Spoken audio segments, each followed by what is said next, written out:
Continuing with this book, Swami Vivekananda Life and Teachings, we have reached to chapter 21, Second Visit to the West.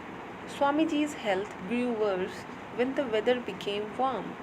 The doctor said that it would be good for his health if he went to the West again. The sea voyage would do him better. He decided to go. Swamiji, Turyanand, and Sister Nivedita were to go with him. They sailed on June 20, 1899 in the steamer Golconda. The sea was very rough due to the monsoons. The ship stopped at Madras, but the Indian passengers could not land because there had been plague in Calcutta. Many of Swamiji's friends and disciples came alongside the steamer in boats and talked with the Swamiji. The ship next stopped at Colombo, and again large crowds came to see Swamiji, and he met many old friends. The voyage was not an easy one, for the ship tossed and pitched constantly, and yet it was a wonderful time also.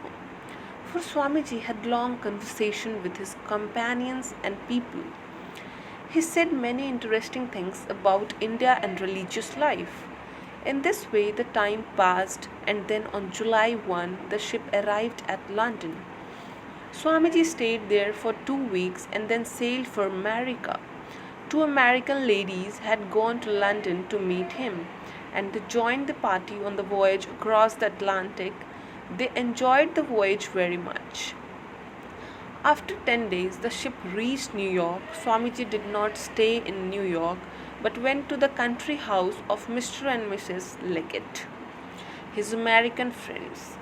It was about 150 miles from New York, near the Catskill Mountains. It was a beautiful and quiet place, and Swamiji stayed there until November. He had a good rest and his health improved very much.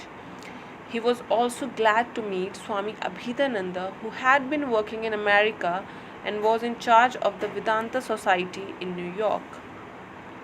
Swamiji then went to New York, where he held a few classes and met many of his old friends and disciples.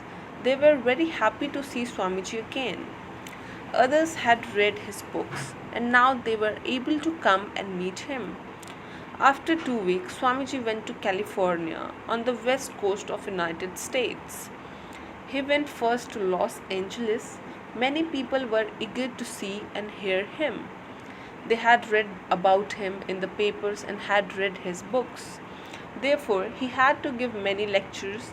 He told stories from the Ramayana and Mahabharata in some of his lectures. In February, Swamiji went to San Francisco. Here also many people came to hear him. They were so much interested that Swamiji had to hold private classes. He taught them Vedanta philosophy, the Gita, and how to meditate. He rented a big flat so that he might hold the classes there. He gave many public lectures and also visited nearby towns to give lectures.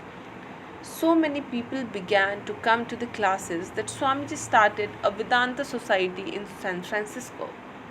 Once, while in an American town, he was walking on the bank of a river. He saw some young men with guns shooting at some eggshells which were floating in the river, but their marksmanship was bad and they could not hit the shells. Swamiji smiled when he saw them miss the mark. They saw him smiling at their failure and felt annoyed. They told him that it was not easy and asked him to try himself to shoot the shells. Swamiji took the gun and hit about a dozen shells. The young men thought that Swamiji had been trained by an expert, but he told them that he had never firmed himself and fired a gun before. His success was due to concentration of mind. One of Swamiji's students gave him some land for ashram. It was far from any town or village and very quiet. Later in the year, Swamiji went there with 12 students. The place is called Shanti Ashram. As usual, Swamiji worked too hard and his health also was not good. Mr. and Mrs. Leggett of New York heard about his bad health and invited him to go with them to Paris. He was also invited to attend a congress of the history of religions in Paris. He wanted to stay for a few weeks in New York, so he left California. It was a long trip, and Swamiji was very tired when he reached New York. He gave a few lectures and talked with his 66 old friends. He was pleased to see the progress made by the Vedanta Society. So, this is it, and it was really an interesting chapter. Thank you.